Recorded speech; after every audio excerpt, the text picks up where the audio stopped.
De plus en plus en France, on réalise que l'eau est une denrée qui devient rare. On parle beaucoup, mais sans trop comprendre toutes les problématiques qui sont liées à l'eau.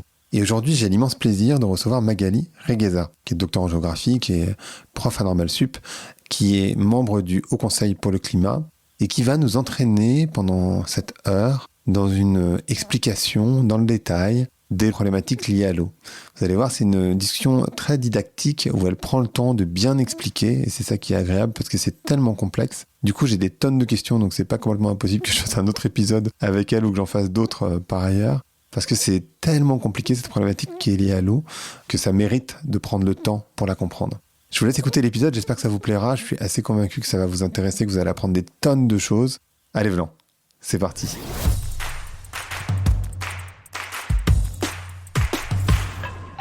Bonjour à toutes, bonjour à tous, bonjour Magali, comment vous allez aujourd'hui? Bonjour. Écoutez, ça va. Bon. Il fait un peu chaud. Bon, on va parler justement de la chaleur, entre autres. Vous êtes géographe et on va parler d'hydrologie et de gestion des risques.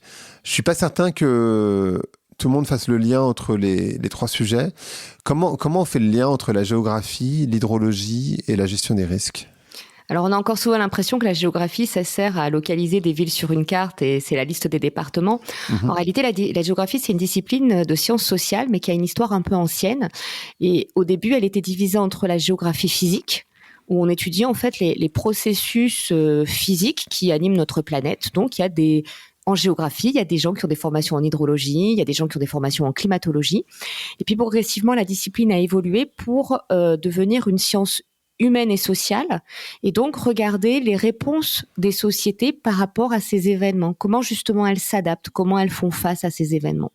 Et il se trouve que les risques, c'est la rencontre entre des processus physiques qu'on appelle des aléas, et puis des sociétés, des écosystèmes, des territoires qui sont à la fois exposés et vulnérables. Et donc, mon travail en tant que géographe, mon objet de recherche, ça a été de regarder comment les sociétés faisaient face à tout ça, se relever ou pas, avec un angle un peu particulier. Moi, je vais pas regarder les individus, je vais pas regarder les collectifs, je vais regarder l'espace. Je vais regarder la surface terrestre sur laquelle on est.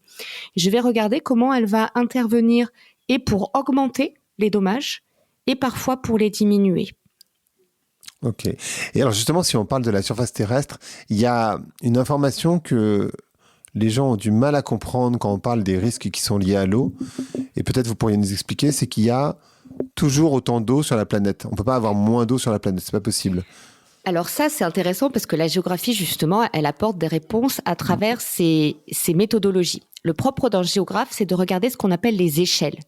Les échelles de temps court, temps moyen, temps long, et puis ce qu'on appelle les échelles spatiales. Donc quand j'ai parlé d'échelles, en fait, je vais essayer de prendre des zooms sur la planète Terre en regardant des surfaces toutes petites, par exemple votre maison, votre jardin, la ville, jusqu'à la surface totale de la planète.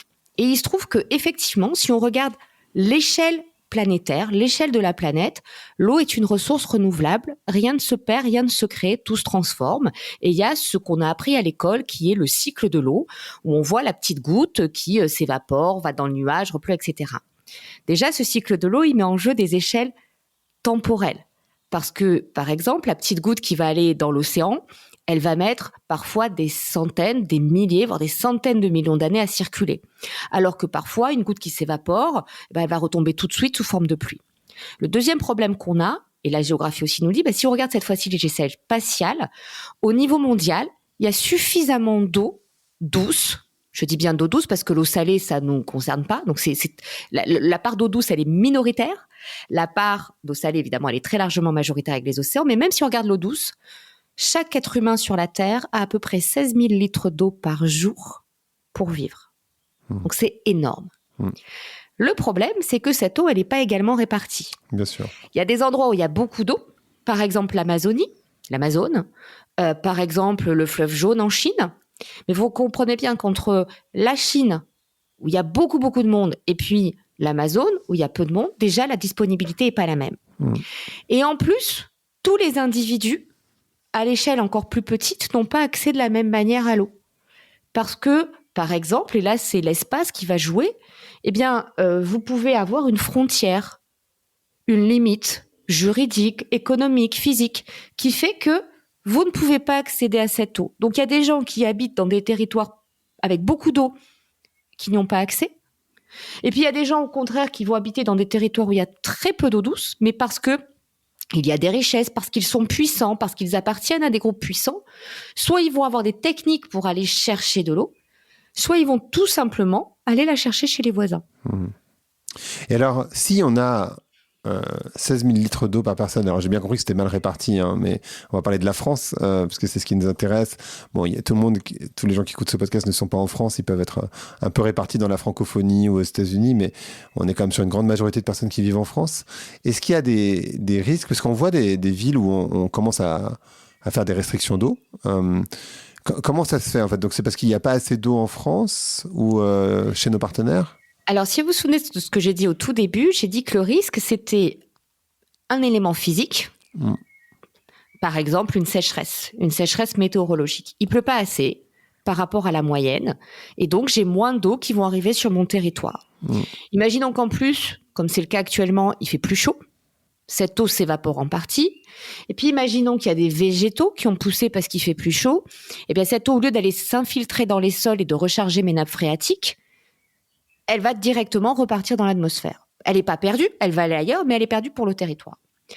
Le problème, c'est que cette eau en soi, il n'y a pas de risque si derrière, il n'y a pas des sociétés qui ont des besoins. Si derrière, il n'y a pas des activités qui ont des besoins. Moi, j'ai besoin d'eau pour faire ma cuisine, pour boire, pour irriguer mon champ, exactement, pour faire de l'énergie, pour faire de l'industrie, pour tout. Et donc, en fait, quand on parle de risque, on devrait parler de risque de pénurie. Et pourquoi c'est important? Parce que l'aléa, c'est une quantité qu'on va mesurer. En soi, elle dit rien. En revanche, la pénurie, c'est quand l'offre de la disponibilité en eau devient insuffisante par rapport à la demande. Et donc, on peut avoir deux phénomènes. La demande, elle peut rester constante et l'offre baisser. Ou, même si j'ai la même offre, si la demande augmente, eh bien, j'ai toujours ce risque de pénurie. Et ça, c'est important pour comprendre ce qui est en train de se passer. Parce que, structurellement, selon les territoires, en France, en moyenne, à cause du changement climatique, on a moins d'eau disponible. Pas parce qu'il pleut moins, mais parce qu'il fait plus chaud. Comme il fait plus chaud, les végétaux poussent plus tôt, ils disparaissent plus tard. Donc nos nappes phréatiques ont moins de temps pour se recharger parce que c'est les végétaux qui vont récupérer l'eau qui ne va plus dans les sols. Et puis comme il fait chaud, eh bien d'une part vous avez une évaporation des rivières, des lacs, des sols et une évapotranspiration des plantes plus forte, mais aussi des besoins plus importants parce que vous le savez, quand il fait chaud, on a plus soif parce qu'on transpire plus. Donc, si vous voulez, indépendamment des demandes sociales, on a déjà un déséquilibre dans les milieux entre l'eau qui est disponible aujourd'hui. On a à peu près depuis 2003 une baisse de 15% sur l'ensemble du territoire national. Alors, il y a des endroits où c'est plus important, il y a des endroits où c'est moins important. À cette baisse s'ajoute le manque d'enneigement. À chaque fois qu'on a 1 degré de plus de réchauffement, on perd 1 mois d'enneigement. Et donc, ça veut dire que cette eau de la neige, quand elle fond, elle vient alimenter les cours d'eau. Au printemps, ben on en a moins. Et puis, on a aussi des glaciers qui fondent. Et moins j'ai de glaciers, moins le couvercle de glace est important, et bien moins à l'été, ces glaciers vont aussi alimenter les petits torrents de montagne. Donc, d'un côté, vous avez cette baisse de l'eau. De l'autre, vous avez des besoins qui augmentent, les besoins des végétaux. Ça veut dire notamment les besoins de l'agriculture, parce que les animaux ont soif, parce que les cultures ont soif, parce que les arbres ont soif. Et puis, c'est aussi des besoins sociaux qui vont augmenter. Alors, soit de manière indirecte, parce que, par exemple, pour fabriquer de l'énergie, je pense à l'énergie nucléaire, mais aussi pour faire l'énergie hydraulique, évidemment, mais aussi pour refroidir, par exemple, des data centers, eh bien, j'ai besoin d'eau. Et puis, en plus, sur certains territoires, l'été, ben, c'est le tourisme. Et qui dit tourisme, c'est que vous avez beaucoup de monde qui arrive. Et donc, ce qui est paradoxal aujourd'hui en France, c'est que vous avez des besoins en eau qui augmentent de façon locale, ponctuelle, dont une partie est liée à la chaleur. C'est un cercle vicieux qui est assez vertigineux.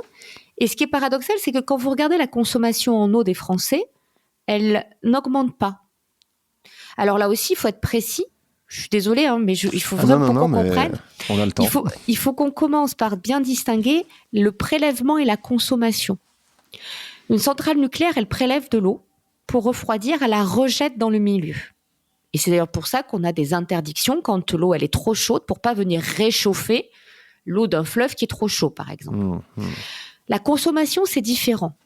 C'est ce que, par exemple, font les agriculteurs. L'eau qu'ils vont utiliser, elle ne reva pas directement à l'endroit où on l'a prise, puisque les végétaux vont la boire et vont la réenvoyer dans l'atmosphère. Et donc aujourd'hui, par exemple, l'agriculture prélève très peu d'eau, mais c'est le premier consommateur d'eau en France. Et donc on a beaucoup de débats aujourd'hui où on confond l'aléa, la sécheresse hydrologique, la sécheresse météorologique. Hydrologique, c'est quand il n'y a plus d'eau dans les nappes, pas assez. C'est quand il n'y a plus d'eau dans les fleuves ou dans les cours d'eau, ou il n'y a plus d'eau dans les glaciers ou dans la neige. Météorologique, c'est quand il n'y a pas assez d'eau de pluie qui est tombée. On confond ça avec la pénurie. On confond le prélèvement et la consommation. On confond les causes et on confond les quantités. Je vous ai dit tout à l'heure, 16 000 litres d'eau par jour et par personne. Un Palestinien, il vit avec moins de 3 litres d'eau douce, potable, par jour et par personne.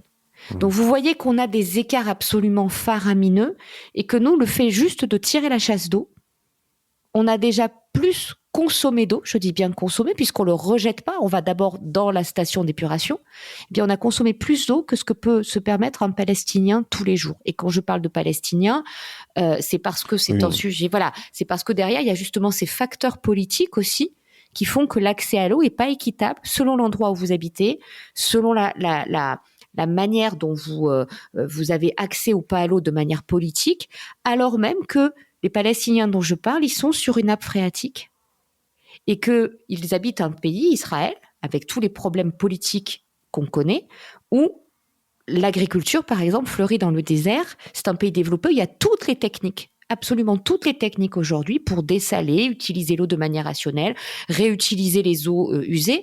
Donc on voit qu'on est vraiment sur des exemples technologiques où on a su faire avec le manque d'eau structurelle, et pour autant, on est dans des situations d'extrême inégalité d'accès à l'eau. En France, on n'est pas dans cette situation, on a plutôt la situation technologique et économique d'Israël. On n'a pas les mêmes difficultés à accéder à l'eau, mais on commence à voir des personnes qui sont en situation de précarité hydrique. Dans quel endroit, par exemple, en France ? Alors, ça ne va pas être dans des endroits spécifiquement, ça va être plutôt des catégories de personnes. D'accord. Je vous donne un exemple. Les populations qui sont nomades, les gens du voyage, les gens qui se déplacent beaucoup, souvent on se rend compte que les demandes portent sur des points d'accès à l'eau dans les communes. Parce qu'évidemment, quand vous vous déplacez avec des mobil-homes, il faut pouvoir vous brancher sur un accès à l'eau potable pour pouvoir faire des choses. On voit aussi que les sans domicile fixe ont de plus en plus de difficultés à accéder à l'eau. Il n'y a plus de fontaines publiques, par exemple. On a des grosses difficultés de sanitaires, puisque les sanitaires publics dans les villes, vous en avez de moins en moins, et que si vous voulez aller aux toilettes, il faut souvent aller dans un café où on va vous faire payer. Donc on voit comme ça qu'on a des catégories de population qui n'ont pas forcément accès à une eau en quantité suffisante, et en général, c'est vraiment les exclus, les marginalisés, les populations qui ont des modes de vie différents et qui sont très souvent l'objet de stigmatisation du fait de ce mode de vie choisi ou subi. On peut penser aux gens du voyage qui sont très souvent stigmatisés avec des relents racistes et xénophobes.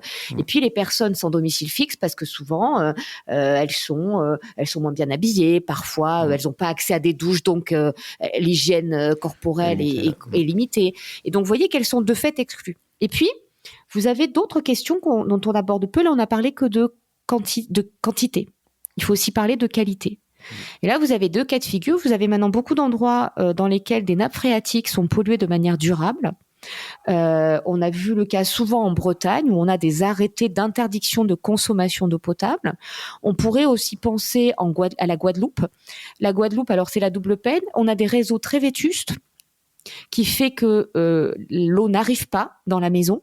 Et donc, on est obligé de couper le robinet. C'est ce qu'on appelle des tours de l'eau. Nos concitoyens en Guadeloupe, plusieurs heures par jour, n'ont pas l'eau parce qu'en fait, elle est coupée. Et puis, la Guadeloupe, la Martinique, ce sont des territoires où vous avez eu des empoisonnements avec ce qu'on appelait le chlordécone, qui est un pesticide qu'on utilisait pour les bananes. Et donc, cette eau, elle a été empoisonnée. Et donc, en fait, aujourd'hui, on peut plus utiliser l'eau parce que elle est pas potable, elle est pas consommable.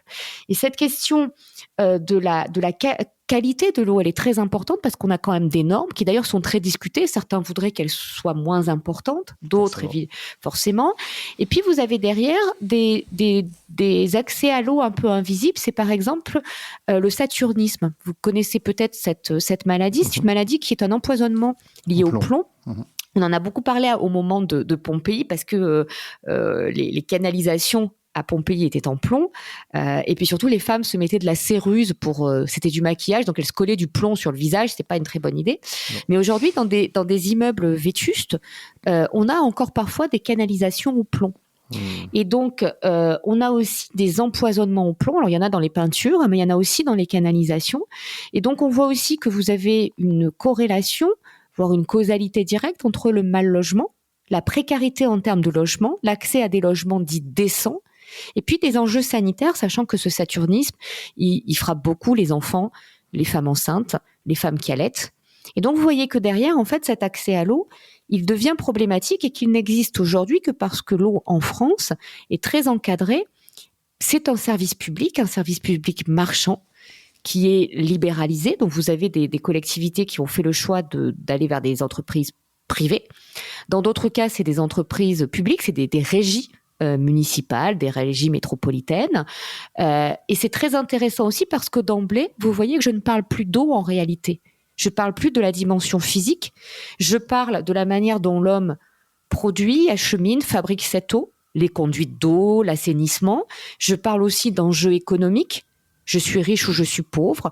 Je parle d'enjeux politiques. Je décide d'exclure ou au contraire d'inclure telle ou telle population. Je parle d'enjeux psychologiques, sociaux, de valeurs. Je suis raciste, je suis xénophobe, je suis pour exclure certaines catégories. Et donc, vous voyez que derrière, en fait, le problème physique au départ, 16 000 litres d'eau par jour en moyenne au niveau terrestre, mais en fait, quand on le repose comme ça, on en voit toute la complexité et toute cette incapacité aujourd'hui du débat politique à poser des questions sur la table qui sont comment, dans un climat qui change, chacun a le droit à l'eau qui est un bien commun, donc qui n'appartient à personne et qui pourtant est marchandisé en quantité et en qualité suffisante pour vivre. Et quels sont les besoins qu'on considère comme essentiels, au-delà du besoin vital de boire, quels sont les besoins qu'on considère essentiels au bien-être humain de tous et qu'on doit donc protéger, et quels sont les besoins humains superflus qui posent une question de régulation, voire d'interdiction parfois, dans un souci d'équité et de justice. Le débat, en fait, qui devrait être posé, c'est celui-là. Ok, très clair. Et alors, du coup, j'ai des tonnes de questions qui me viennent quand je vous écoute. C'est un peu le problème. Ouais, non, ça va être un peu un problème, mais on va voir comment on va s'en sortir. En fait, quand je vous entends, j'ai l'impression, mais je sais que j'ai tort, parce que je sais que c'est pas le cas, qu'en fait, le problème, il est assez modéré pour la France. Et parce qu'on entend quand même beaucoup de choses sur les problématiques de l'eau, et j'ai l'impression que en fait ça va, la consommation des Français n'augmente pas, donc finalement il peut y avoir des stress hydriques de temps en temps sur quelques départements, mais finalement il n'y a pas de gros problèmes. Mais je pense que c'est pas le cas, et donc j'aimerais bien comprendre. Alors là aussi, d'abord c'est une question très subjective, parce que tout ce que je vous ai dit, le fait que des gens n'aient pas accès à l'eau, le fait que des enfants soient malades en France à cause de l'eau, le fait que des départements entiers aient des tours de l'eau, ça devrait mettre les gens dans la rue. Enfin, je veux dire, justement, on est en France. On n'est pas dans un pays en voie de développement. Donc déjà, on voit bien qu'il y a la mesure du risque, la mesure de la situation, c'est une appréciation subjective. Le fait que ça soit subjectif, il n'y a aucun jugement de valeur, mais de fait, déjà, on voit bien qu'on est dans des perceptions qui évoluent énormément, par rapport à des discours politiques, par rapport à des médias, par rapport à ce qu'on va appeler des influenceurs. Je parle pas simplement des gens sur TikTok ou YouTube. Je parle sur vraiment les gens qui ont une autorité morale et politique, qui vont porter des discours auxquels les personnes vont adhérer et qui vont faire qu'elles vont considérer souvent comme plus ou moins justes les choses. Et donc le problème qu'on a déjà en France, c'est qu'on dit la France, les Français, alors qu'on voit bien que selon les territoires, c'est pas la même chose. Deuxièmement, la question qui se pose, c'est que si effectivement on prend juste la consommation individuelle, on va pas mourir de soif, si c'est la question qui est posée. Une fois qu'on a dit ça, on n'a rien dit. Parce que c'est pas la même chose de vivre avec des bouteilles en plastique à 3 litres d'eau par jour et par personne, ce qui nous permet de survivre, et de vivre avec mon jardin tout vert, ma piscine, ma baignoire, faire cuire mes pâtes, etc. Surtout, c'est ce que je vous ai dit, l'eau, il n'y a pas que les individus qui la consomment. Il y en a par exemple besoin pour l'agriculture. Il y en a par exemple besoin pour les industries. Il y en a par exemple besoin pour le tourisme. Et puis je vais plus loin, il y en a besoin surtout pour les milieux. Et on voit aujourd'hui par exemple que les forêts françaises, à cause de la sécheresse, du manque de précipitations et de l'assèchement des sols, sont en train de mourir. Si ces forêts meurent ou sont en mauvais état, ça veut dire que notre puits de carbone meurt. Ça veut dire que notre puits de carbone, c'est ce qui permet de manière naturelle de capter le CO2 excédentaire qu'on n'a pas réussi à ne pas émettre.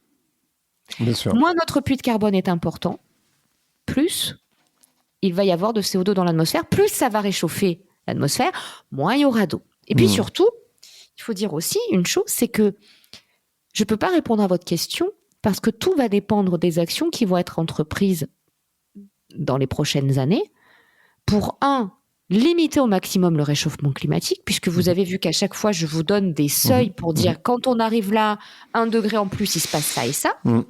Donc, à chaque 10e de degré supplémentaire, on va avoir des répercussions directes ou indirectes sur l'eau, sur aussi ce cycle de l'eau dont on dit qu'il s'intensifie.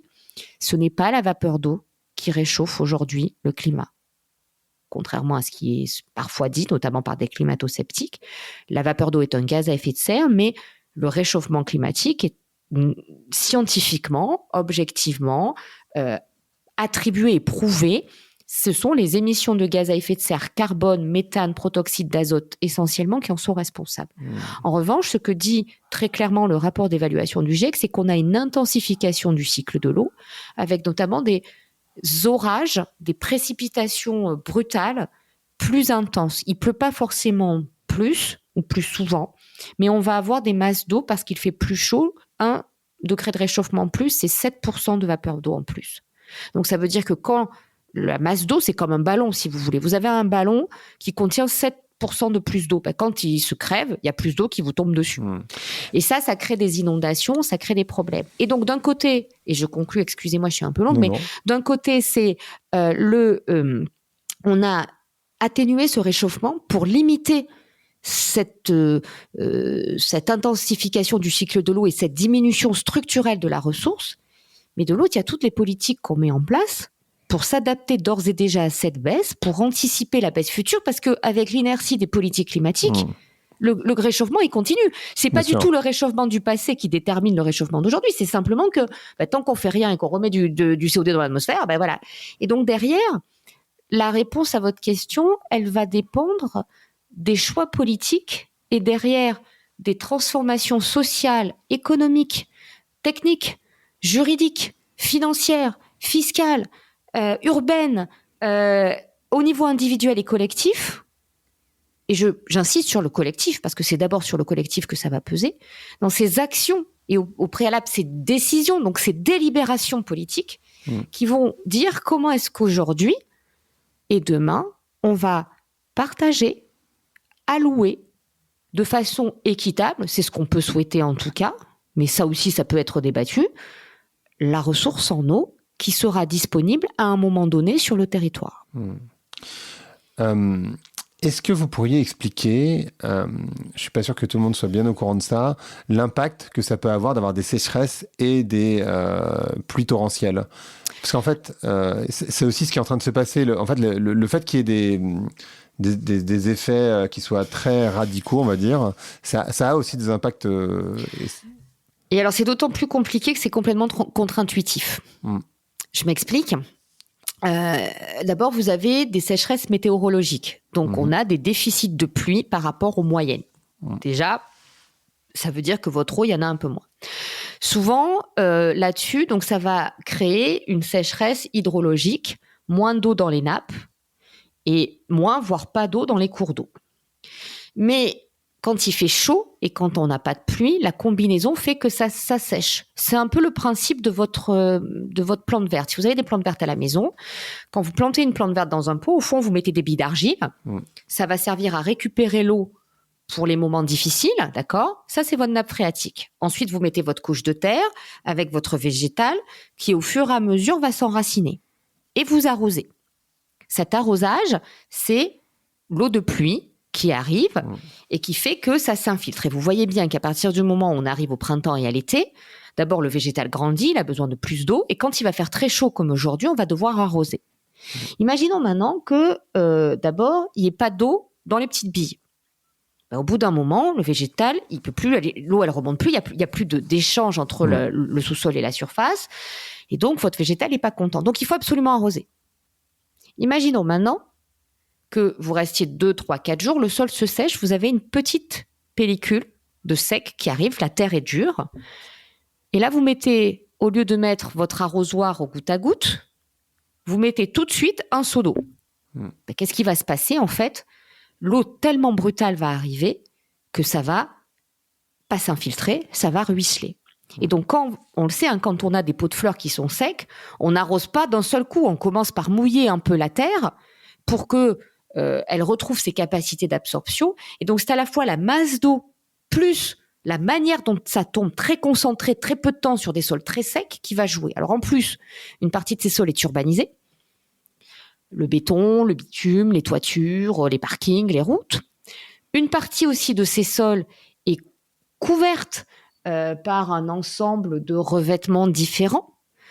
Par exemple, une manière de planter qui ne va pas forcément laisser de place à l'infiltration de l'eau.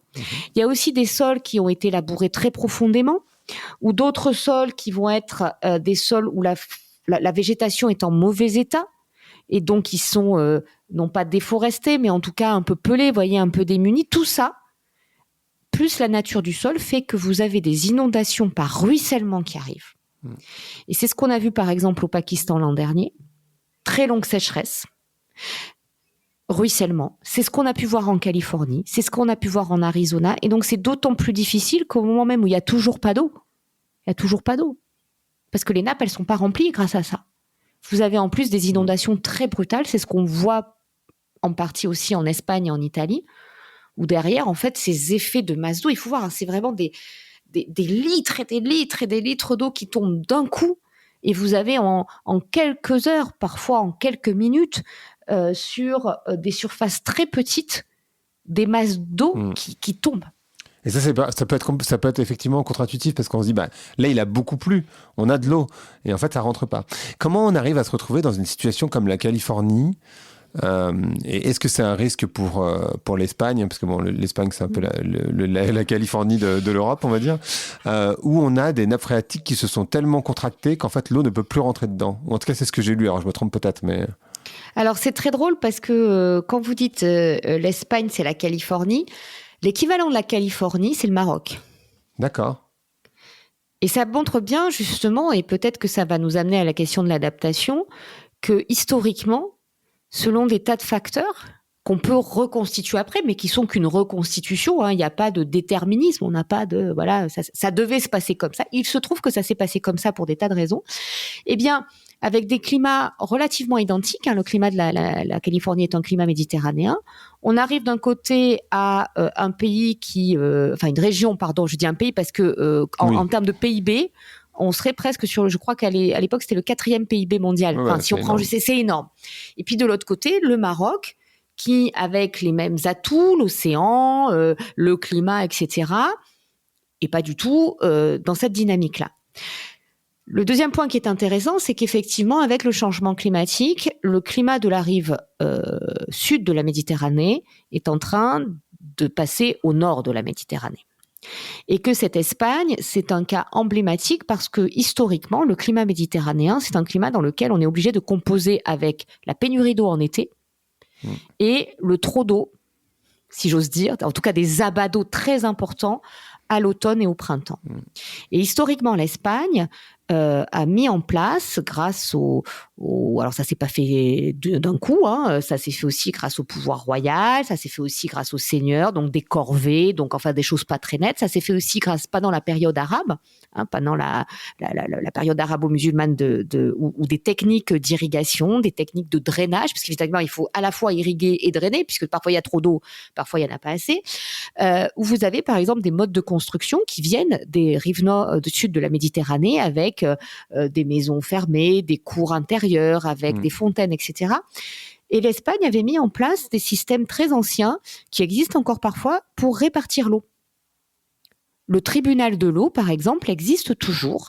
Et ce sont des mécanismes de gouvernance hérités, où d'un côté, on agit par la technique pour essayer de stocker l'eau dans des bassins fermés, des réservoirs fermés pour pas qu'elle s'évapore.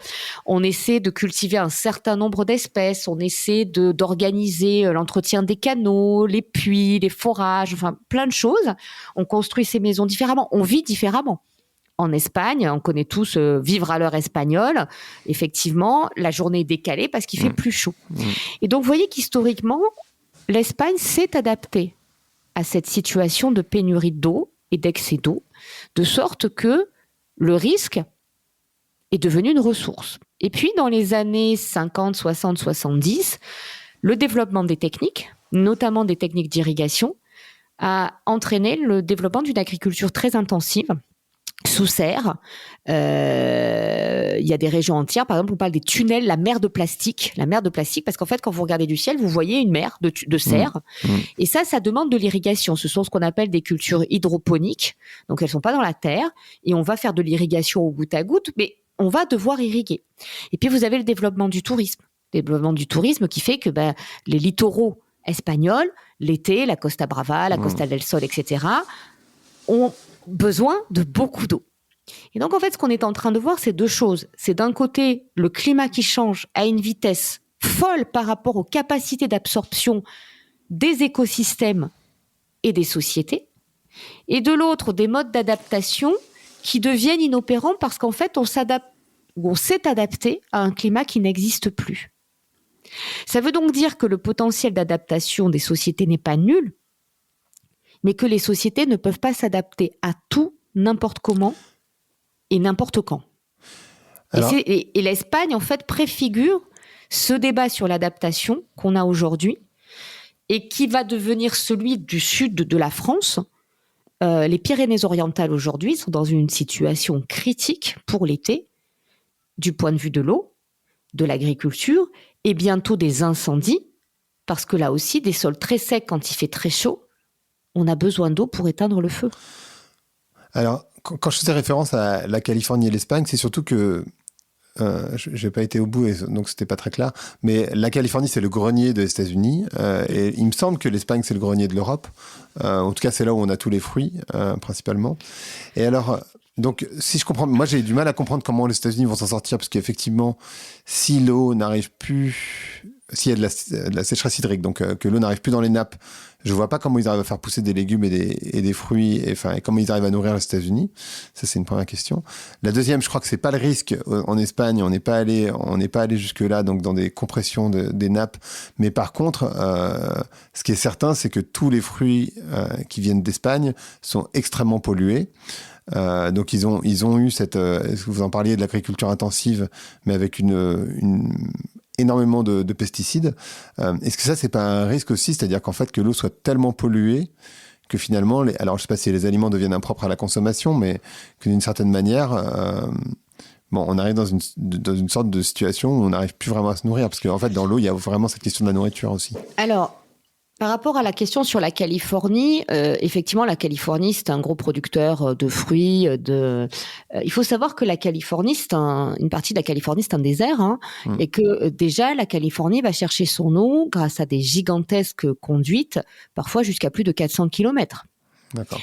Avec des conflits énormes, parce que évidemment, là où vous prenez l'eau et là où elle arrive, voilà, ces conflits existent en France. Hein. Les villes vont chercher leur eau très loin. ce qui impose à l'endroit où on fait les captages, puisque plus de 80% de l'eau qu'on consomme, l'eau potable, elle vient des nappes. La majorité de l'eau douce qui est consommée, elle vient des fleuves et des cours d'eau, mais la majorité de l'eau qu'on boit, pour des raisons que vous imaginez, c'est moins difficile à dépolluer, parce qu'évidemment, les fleuves et les cours d'eau, c'est plus facile à polluer, elle vient des nappes. Eh bien, en France, vous avez déjà des restrictions énormes sur les zones de captage où, par exemple, les agriculteurs ne peuvent pas utiliser un certain nombre de pesticides, alors sachant en plus que c'est très compliqué pour eux parce que les gens, par exemple, dans ces zones périurbaines ou rurales, vont utiliser aussi énormément de pesticides dans leur jardin, et que toute l'eau va aller à la nappe. Donc, en fait, Bien on sûr. demande aux agriculteurs de faire des choses, mais si d'un côté, pour les cimetières, pour les bas-côtés, on utilise des pesticides, ça ne marche pas non plus. Bon. Donc, vous avez un premier sujet qui est effectivement d'aller chercher cette eau. Le deuxième sujet, qui est celui de la Californie et aussi de l'Espagne, c'est ce que je vous disais, c'est qu'il existe aujourd'hui des tas de techniques pour faire fleurir le désert comme on le fait en Libye, comme on le fait en Israël, comme on le fait dans des pays où il y avait des moyens. Le problème de ces techniques, c'est qu'elles demandent beaucoup d'énergie. Quand je vous parle de plastique, le plastique, c'est des hydrocarbures. C'est à la fois énergétique et énergivore. C'est à la fois très émetteur de CO2. Et puis, quand ça se désintègre, ça fait des micro et des nanoplastiques qui polluent l'eau, les glaces, les cours d'eau, l'air et accessoirement les océans. Donc, et ça, ces micro et ces nanoplastiques qu'on ne voit pas, on n'en connaît pas bien les effets dans notre organisme, mais c'est quand même pas... possiblement, ça ne va pas être super, quoi. On sait que les enfants dans les ventres des mamans, ventre des mamans sont pollués. C'est perméable. On sait que c'est perméable que la barrière encéphalique des enfants est perméable à ces nanoplastiques. Donc, le premier sujet, c'est est-ce que on va pouvoir maintenir et jusqu'à quel prix, parce que derrière il y a aussi des enjeux de prix, certaines productions agricoles qui vont se révéler inadaptées au climat. Et jusqu'où en fait la technique, alors qui passe aussi bien par des pratiques de culture, l'irrigation, etc., que par des façons de planter, que par des nouvelles variétés, des nouvelles espèces. Jusqu'où on va pouvoir maintenir cette agriculture, sachant en particulier qu'en Espagne, comme d'ailleurs sur le bassin méditerranéen français, vous avez ce qu'on appelle des huertas. Les huertas, ce sont des jardins irrigués. Huerta, ça veut dire jardin, c'est le mode de développement de l'agriculture espagnole. Si par exemple vous connaissez Avignon, autour d'Avignon, si vous prenez le TGV, ou bien si vous allez autour de Frontignan, enfin dans toute cette partie du Languedoc-Roussillon qui arrive à l'Espagne, vous voyez en fait ces grands vergers. Parfois, ils sont encore entourés de cyprès. Parfois, les parcelles sont entourées de canis. Et puis, vous avez des serres. Et tout ça, en fait, est permis par une irrigation qui vient de l'eau des cours d'eau et qui, donc, c'est une agriculture très peuplante, souvent associée à la voie ferrée. Elle s'est développée à partir du 19e siècle. Il ne faut pas imaginer qu'on plantait des fruits et des légumes jusqu'en gros au milieu du 19e siècle, l'Espagne comme la Méditerranée, c'est la fameuse triade méditerranéenne, la vigne, le vin, donc le vin qui va souffrir du phylloxéra, le blé et l'olivier.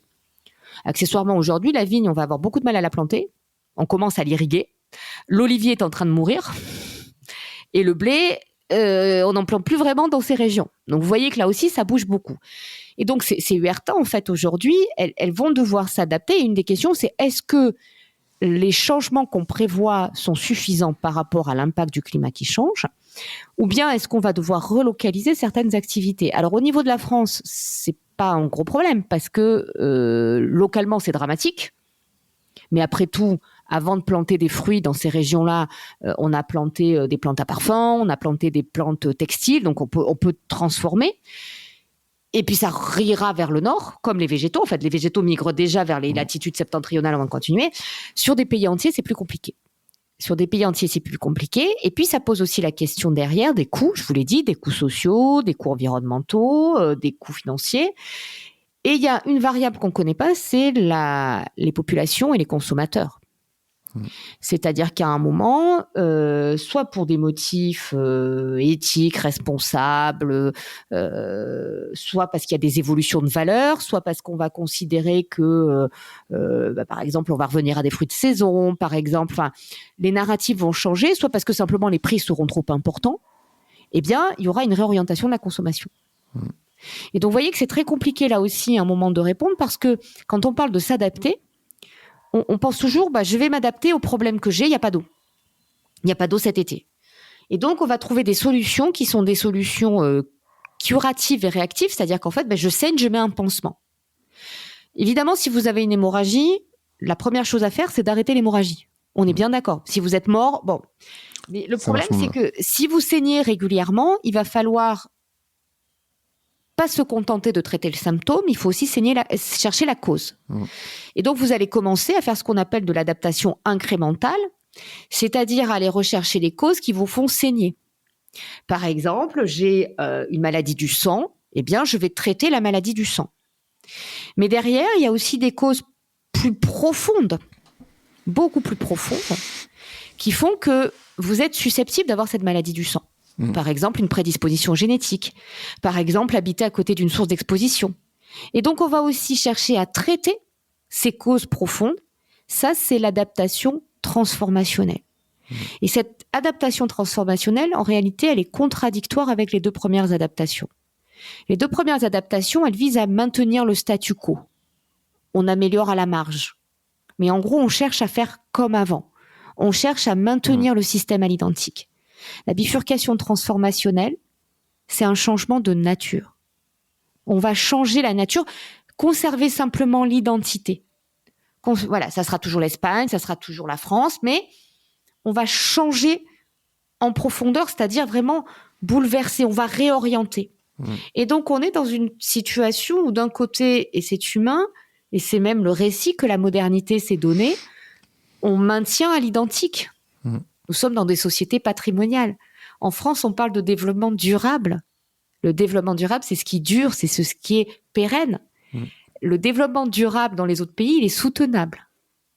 Ça veut dire qu'en fait, il permet la transformation continue jusqu'à la bifurcation, mais sans casser le bien-être. Donc effectivement, c'est un autre système qu'on va devoir construire. Ça ne va pas se faire en un jour.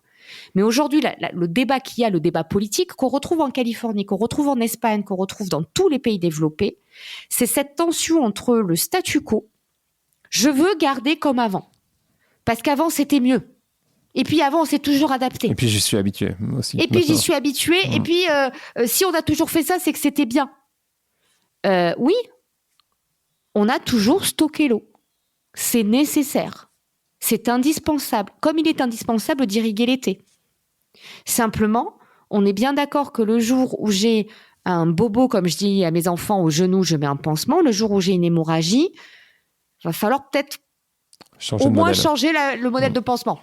Voire changer complètement la manière de soigner, parce que si je ne fais pas à côté d'autres gestes, ça ne marchera pas. Juste pour revenir, c'est un tout petit point de détail, mais je voulais le souligner, de manière très concrète. Alors, je ne sais pas précisément combien coûte un litre d'eau au robinet aujourd'hui. Je pense que ça doit être aux alentours de 0,05 €, mais je ne suis pas très certain. Combien ça coûterait, ou combien ça coûte d'ailleurs, par exemple en Israël, un litre d'eau désalinisée? Parce qu'en fait, il y a une idée aussi qui peut paraître assez logique de se dire, en fait, il y a deux idées qui peuvent paraître logiques, et la deuxième me semble un peu plus pertinente, mais on va y revenir.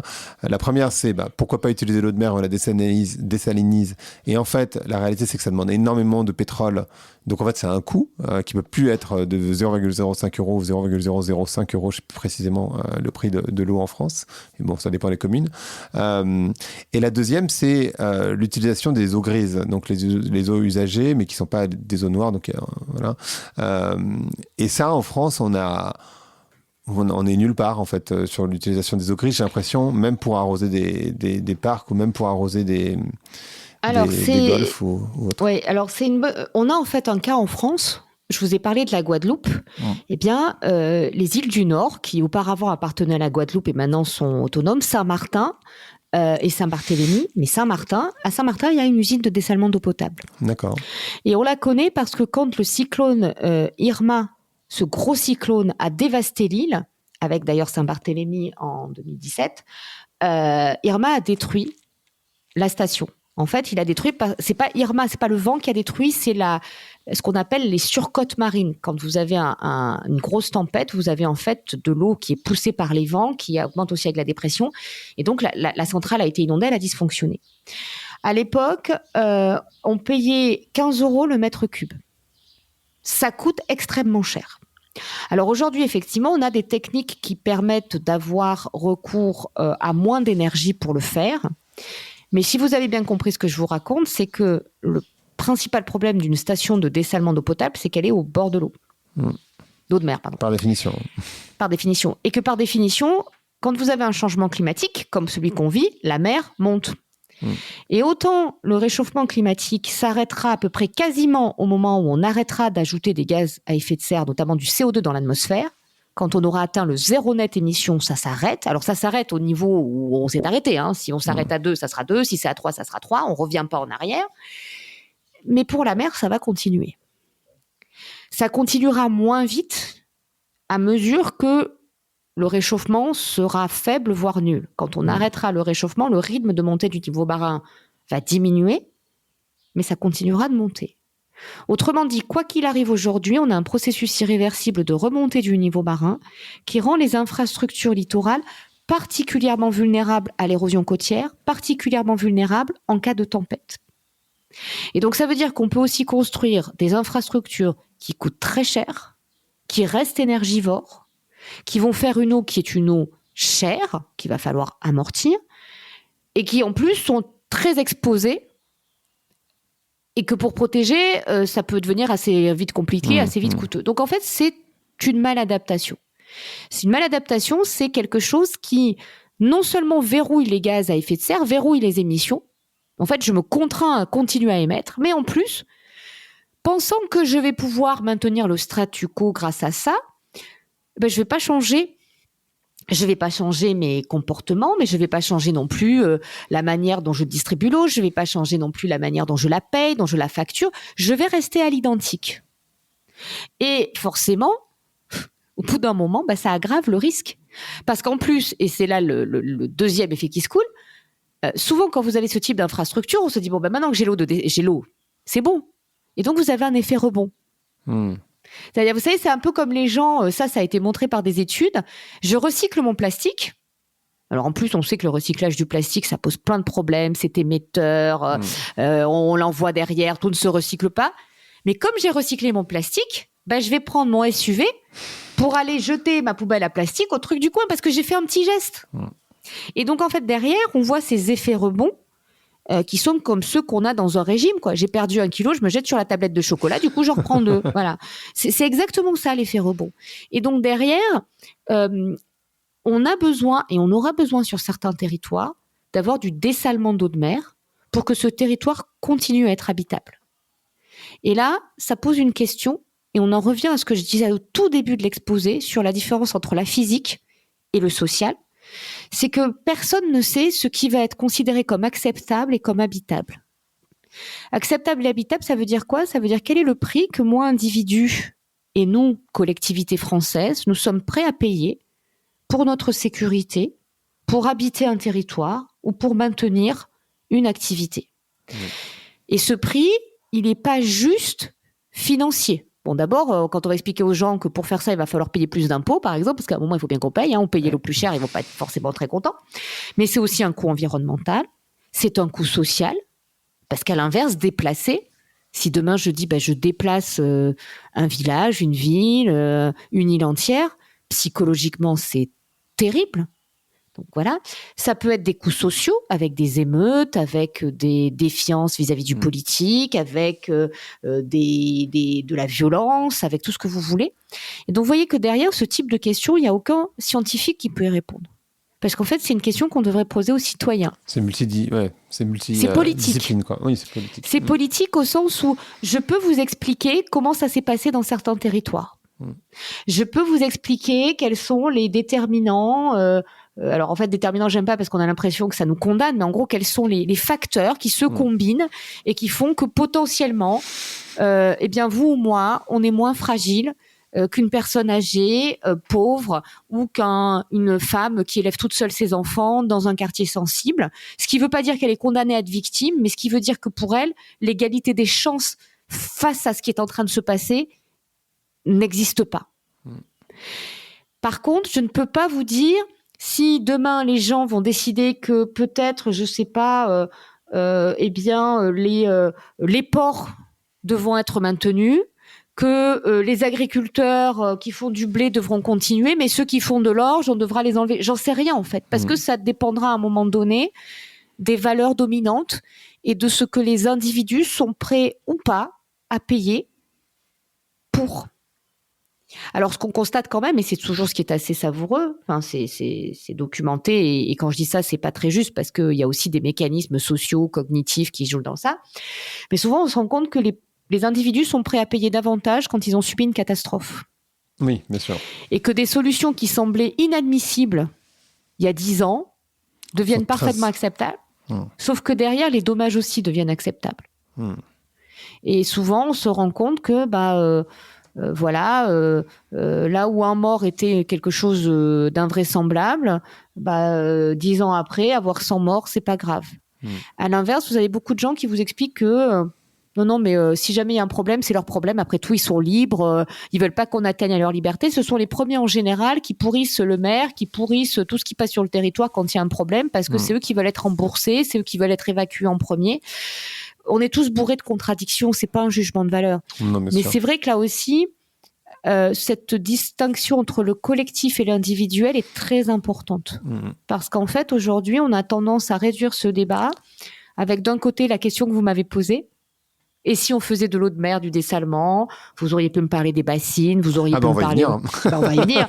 Voilà. Et de l'autre, les comportements individuels. Mais peut-être que je vais décider, parce que je veux sauver la planète, de pas manger de fraises en hiver, et puis de plus manger des compotes en pot, et de les faire moi-même, et puis de réutiliser mon eau de cuisson, etc. La réalité, elle est beaucoup plus compliquée. C'est tout ça s'inscrit dans des structures collectives qui sont comme les causes cachées dont je vous parlais. Une partie, en fait, n'est même pas consciente, n'est même pas mise en avant dans le débat public.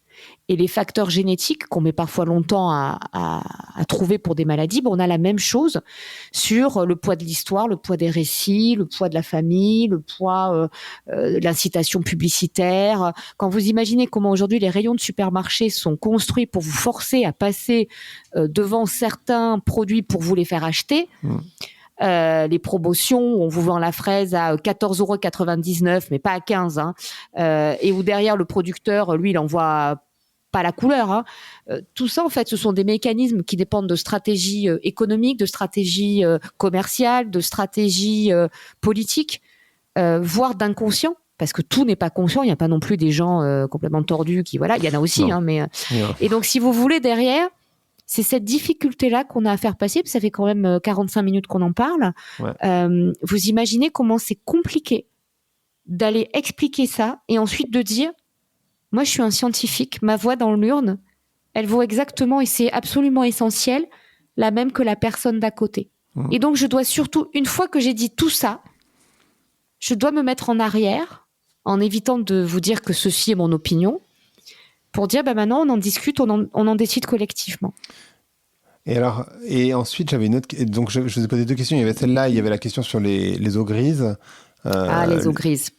Les eaux grises, c'est un sujet passionnant parce que, là encore, c'est, dans le discours actuel, un moyen de maintenir l'offre, pour ne pas poser la question de l'ajustement de la demande à la disponibilité de la ressource.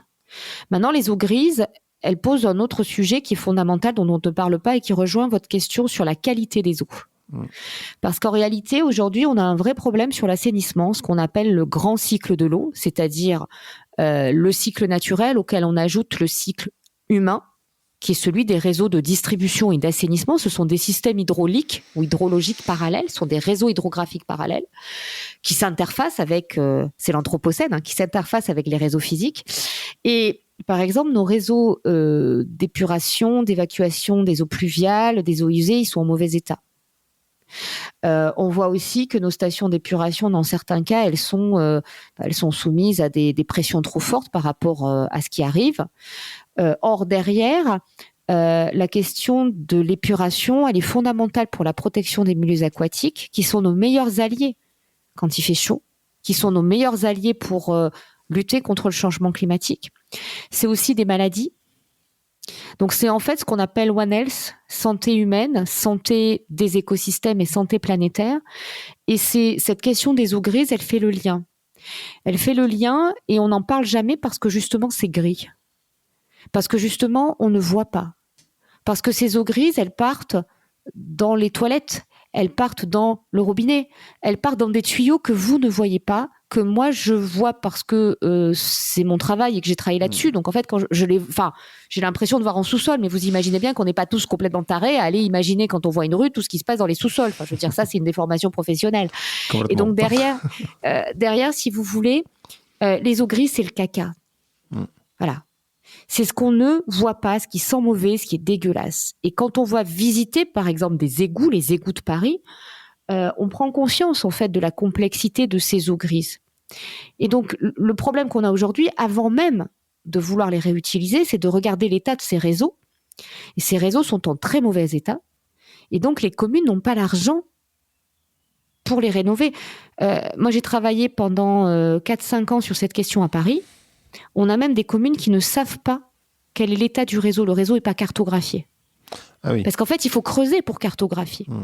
Donc, qu'est-ce qui s'est passé dans les années 60, 70 ? Et souvent, les gens, quand ils achètent une maison ou un logement, ils vont avoir, par exemple, un diagnostic d'assainissement.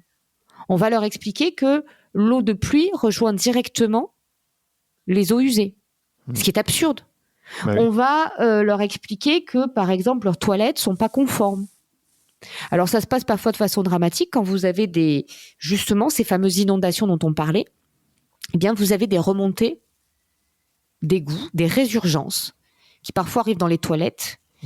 Et de l'eau, une fuite d'eau dans votre salle de bain, c'est terrible. Alors, quand vous avez une fuite d'assainissement, une remontée d'assainissement, là, il faut tout désinfecter, tout dépolluer. Oui, j'ai expérimenté. Et on peut vivre, exactement, et on peut vivre sans eau quelques jours parce on peut nous apporter de l'eau. On peut pas, quand il y a une fuite d'assainissement, une résurgence d'assainissement, on est obligé d'évacuer pour des raisons sanitaires. Donc vous imaginez bien que cette question des eaux grises, c'est justement cet entre-deux dont on ne parle pas, qu'on ne voit pas. Mais il y a beaucoup de gens qui se posent la question quand même de l'utilisation de l'eau de pluie. Il y a de plus en plus de personnes qui se posent la question de l'utilisation de la douche, des toilettes. Pourquoi on met de l'eau potable dans les toilettes ? Pourquoi on peut pas... Il y a ce système qui existe, que je connais par ailleurs, de douche qui recycle l'eau. Donc en fait, vous avez l'eau qui tombe, elle est remontée dans le tube, elle est réchauffée, nettoyée des germes et puis elle retombe. Donc 90% d'économie d'eau. Tous ces trucs-là, les gens commencent à le voir et se disent, mais quand même, on marche sur la tête, c'est bizarre, on a des solutions assez simples, en tout cas accessibles, qu'on ne met pas en place en réalité. Alors effectivement, et là on peut parler solutions, mais vous allez voir que c'est très différent entre la personne qui a une maison individuelle, qui a cette chance-là, qui va pouvoir, quand elle va changer sa cuve de fioul ou de gaz pour la remplacer par une pompe à chaleur, elle est obligée de travailler sur cette cuve pour faire en sorte de la dégazer. Et jusque-là, on la remplissait de sable ou de matériaux. Désormais, on peut la cuveler pour récupérer l'eau de pluie. Alors, c'est pas très cher. Ça coûte pas beaucoup plus cher que de la remplir. Par contre, ensuite, il faut trouver la personne qui va prendre l'eau, refaire les gouttières, vous mettre la pompe. Il faut avoir de l'argent, évidemment, pour le faire. Et puis, il faut avoir une maison. Mais là, c'est intéressant parce que vous avez des cuves avec 5000, 6000 litres d'eau. Et on me dit souvent, mais c'est le même principe que les bassines. Non. Parce que ces eaux de pluie, si on les récupère pas et elles vont pas aller de toute façon, par les gouttières, elles n'iront pas dans le jardin directement. Non, elles vont dans tout à l'égout. Donc, elles vont directement dans le tout à l'égout. Bon. Vous êtes ensuite dans un immeuble. Là, vous voyez que c'est déjà un peu différent. Si vous avez la chance d'avoir un balcon ou une terrasse, vous pouvez, par exemple, pour arroser vos plantes, utiliser de l'eau de cuisson. En plus, c'est bon pour les plantes. Vous pouvez aussi avoir des chasses d'eau, ce qui existe déjà, avec les 2 boutons. Et puis, vous pouvez mettre des mousseurs d'eau. Maintenant, ils sont intégrés au nouveau robinet, ça coûte pas très cher. Vous pouvez éviter de prendre un bain et de prendre une douche, sachant qu'il y a des personnes qui sont obligées de prendre des bains parce qu'elles ont des problèmes dermatologiques, etc. Donc, vous voyez que là aussi, il va falloir s'adapter. Mais dans la plupart des cas, vous imaginez bien que c'est des gros travaux qui vont être faits au niveau de l'immeuble. Et donc derrière, en fait, ça veut dire qu'il faut faire de la rénovation globale. Aujourd'hui, on a déjà des problèmes pour faire juste de la rénovation confort d'hiver, thermique, pour éviter d'émettre trop. Là, il va falloir aussi faire confort d'été et en profiter pour travailler sur l'eau. Ce qu'on voit quand même, et alors, qui a connu une copropriété? Ça peut être très simple. C'est rarement le cas. Ça peut être plus compliqué, parce que voilà. Et donc derrière, effectivement, ce sont des investissements, de vrais investissements, qui permettent derrière d'avoir des gains en termes de pouvoir d'achat, en termes de plein de choses, de qualité de vie, de santé, de verdissement. Et par exemple, on voit aujourd'hui beaucoup, alors c'est marrant parce que ça se fait soit dans le logement social, paradoxalement, où les bailleurs commencent à isoler et à travailler. Donc ça va être par exemple des composteurs collectifs, ça va être des bacs de récupération d'eau de pluie, ça va être aussi des réseaux de recyclage au niveau de la maison. Et puis dans d'autres cas, ça va être sur les piscines ou les bassins, en fait, on va retransformer ou réutiliser, collectiviser aussi une partie des choses. On voit quand même que dans le parc privé, c'est plus compliqué. Parce que justement, on a ces questions de collectif. Et surtout, ce qui devient inquiétant, c'est qu'aujourd'hui, on n'a pas la main-d'œuvre. Donc, il va falloir travailler le levier fiscal, le levier juridique, pour passer de l'incitation, à un moment, on va passer à la contrainte. Il va falloir travailler aussi le niveau organisationnel, le rôle des syndics, le rôle des notaires. Regardez, depuis qu'on a l'obligation maintenant de plus pouvoir louer quelque chose qui est G ou E, la demande en rénovation énergétique, elle explose. Donc vous voyez derrière qu'on est obligé là aussi de doser. On en revient à ce que je disais, qu'est-ce qui est acceptable ou pas. En fait, l'acceptabilité, c'est le résultat. C'est le résultat d'un narratif, d'instruments, d'une stratégie, d'objectifs. Et avec aujourd'hui un discours qu'on n'a pas et qui a été très très puissant au moment des bassines, c'est le fait de dire je maintiens l'offre coûte que coûte. Comme si le fait de baisser la demande, qu'on pourrait dire ajuster la demande aux besoins et à la disponibilité, était inaudible. Tant qu'on n'aura pas un consensus politique, après un débat, et sur la base de la science, pour dire il va falloir, quoi qu'il en coûte, et j'utilise le mot à dessein, quoi qu'il en coûte, baisser notre demande en faisant en sorte que cette baisse ne porte pas que sur les plus fragiles et en accompagnant ceux qui sont touchés et en maintenant l'offre en même temps dans les secteurs que nous jugeons essentiels et donc que nous devons définir. Je rappelle que pendant le Covid, un livre était un bien essentiel. Ça n'allait pas de soi. Eh bien, tant qu'on n'aura pas ce débat, on peut parler des heures de pompes de relèvement, tuyaux, tubes, eau d'en haut, eau d'en bas, sécheresse, pénurie. On n'avancera pas. Et justement, alors, bon, j'ai évidemment cette question sur les bassines, mais est-ce que quand on parle d'efforts individuels pour le collectif, est-ce que par exemple, s'il n'y avait plus de piscine en France, individuelle, j'entends, ça serait une solution ou est-ce que c'est anecdotique Alors, comme certaines personnes le disent? D'abord, tout est anecdotique. Oui. C'est-à-dire que le fait que vous payiez vos impôts, le fait que vous ne traversiez pas au feu rouge, le fait que vous respectiez la limitation de vitesse, d'ailleurs il y en a plein qui ne le font pas, c'est anecdotique. Simplement, imaginez une société dans laquelle tout le monde grille les feux, personne ne paye les impôts et tout le monde traverse au rouge, c'est un sacré bazar. Donc on va être clair, oui, tout est anecdotique. Pour faire 100%, il faut 100 fois 1%. Voilà. Le problème, c'est est-ce qu'une majorité le fait ou pas, sachant qu'il y aura toujours des petits malins qui vont gruger et qui, la main sur le cœur, jureront que c'est la faute des autres et qui commenceront avant que les autres le fassent. Une fois qu'on a posé ça, il y a deux sujets différents, il y a l'existant et l'avenir. Ce qui a été construit dans un climat qui n'existe plus, le détruire, c'est pas forcément une bonne idée. La question, c'est qu'est-ce qu'on peut faire pour l'optimiser. Par exemple, aujourd'hui, dans les régions du sud de la Méditerranée,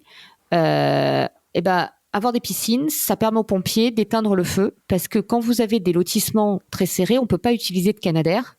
Si vous balancez de l'eau depuis le canadair, vous faites une crêpe avec la maison. Ah ben c'est sûr. Donc, on est obligé d'avoir de l'eau sur place. Et un des gros problèmes des pompiers aujourd'hui, c'est qu'il n'y a plus d'eau. Et donc, ils vont devoir aller dans les piscines. Maintenant, la question qu'on peut se poser, c'est est-ce que ces piscines, par exemple, on ne peut pas les collectiviser ? Alors, il ne s'agit pas de faire des kolkhozes, on est bien d'accord.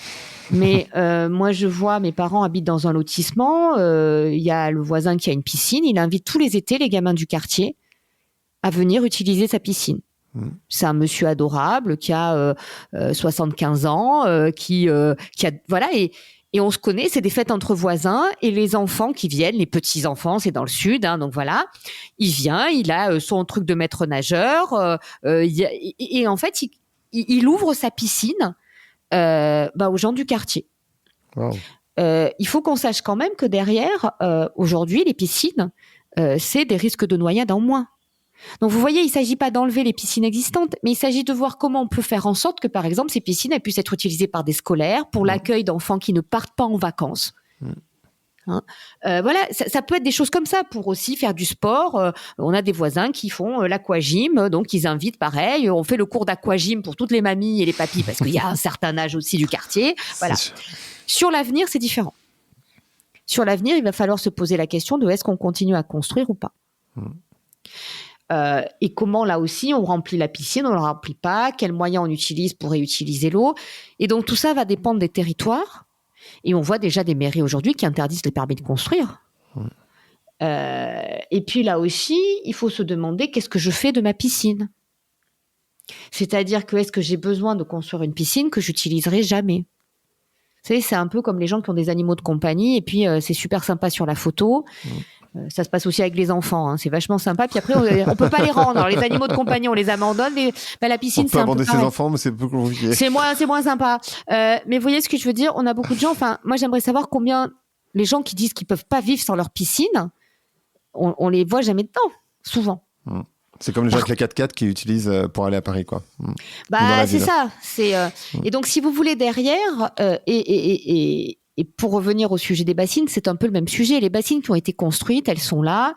Et tout l'enjeu qu'on a aujourd'hui, c'est de savoir jusqu'à quand elles pourront fonctionner parce que avec des sécheresses pluriannuelles, par exemple, comme on a aujourd'hui, elles sont juste pas remplies.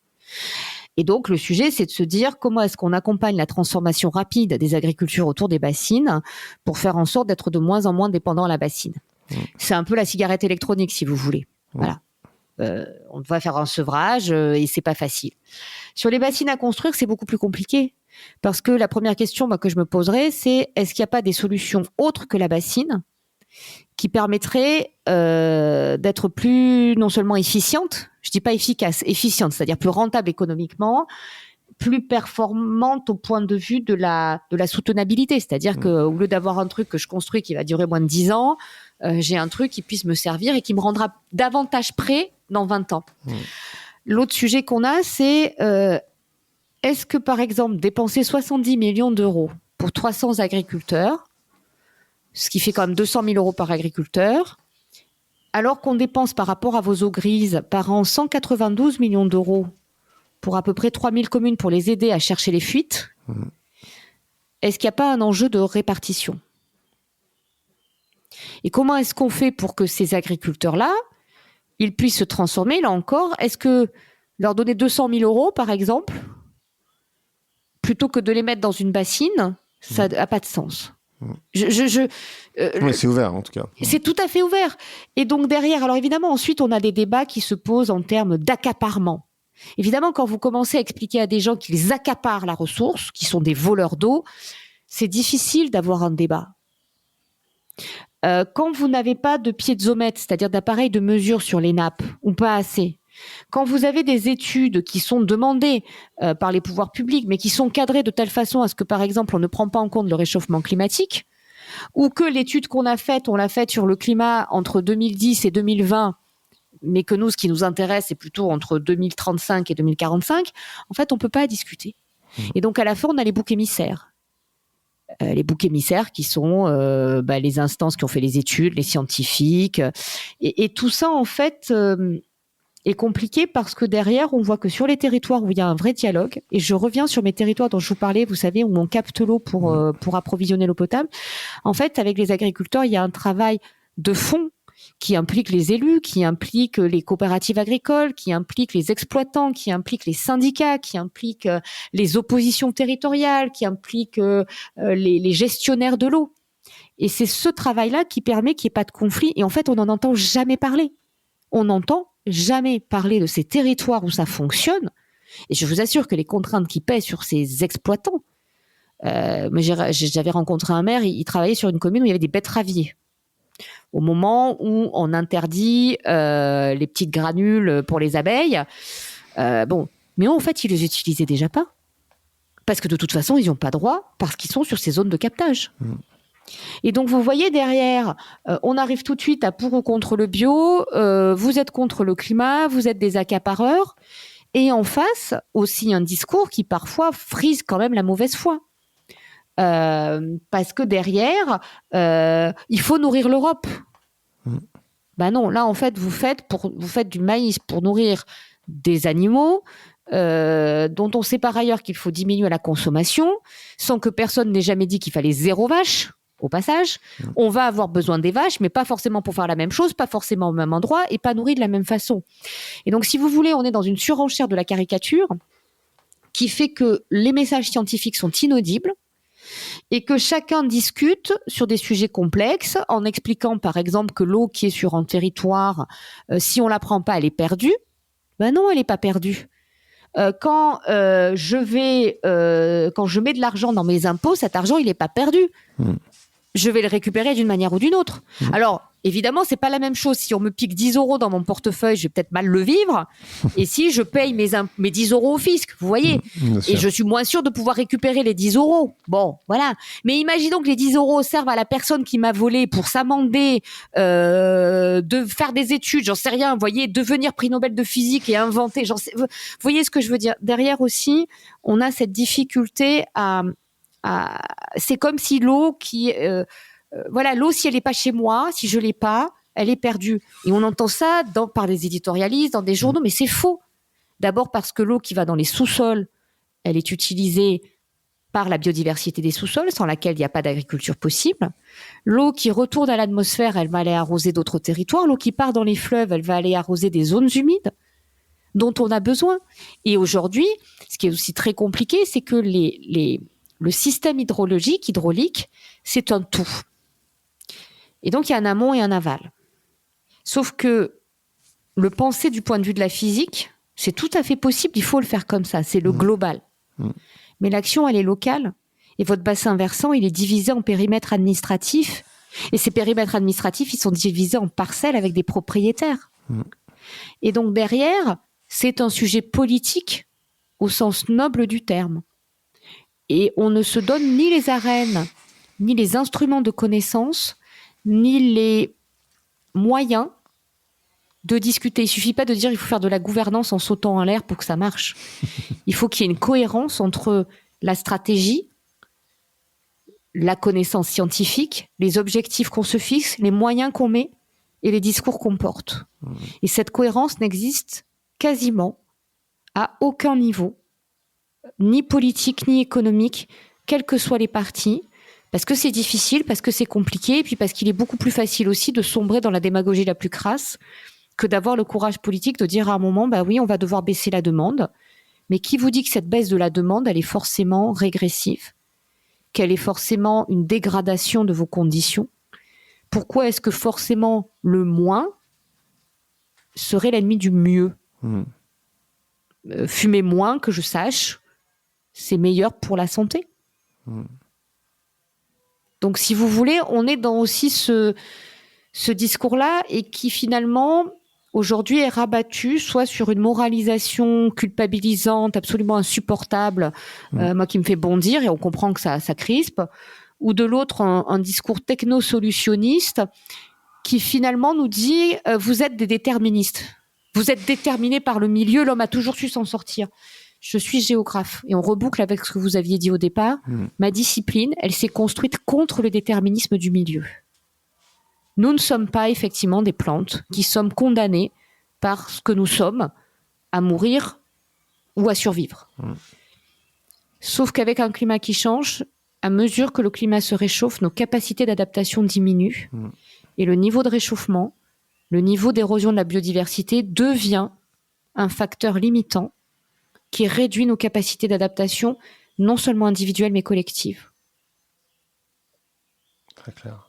C'est terrible, Magali, parce qu'en fait, j'ai encore des tonnes de questions, mais on va devoir s'arrêter quand même.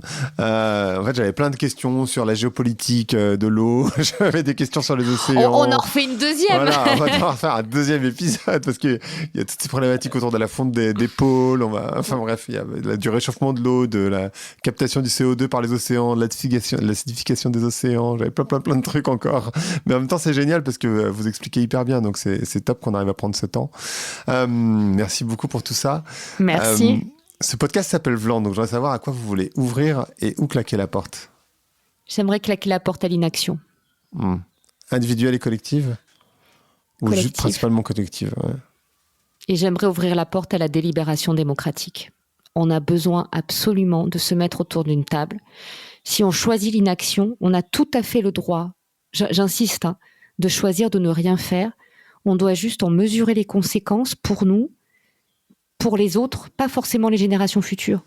Mais on doit pouvoir ne pas agir, mais on doit en tout cas pouvoir en discuter et savoir entre quelle et quelle option on tranche, quels en sont les coûts et les avantages. Très clair, très clair. Merci beaucoup, Magali. J'ai trop parlé. Non, Merci. c'était super. Merci beaucoup. Merci d'avoir écouté Vlan. Si vous avez aimé l'émission, n'hésitez pas à mettre des étoiles sur vos plateformes de podcast préférées. Vous pouvez aussi partager l'épisode sur vos réseaux sociaux, Instagram Stories, Facebook, LinkedIn, où vous voulez. Je suis Grégory Pouy. Vous pouvez me retrouver sur l'intégralité des plateformes sous le nom Greg from Paris. Si vous avez des idées pour des invités, si vous avez des commentaires, n'hésitez surtout pas à m'envoyer un message. Allez, merci et à bientôt.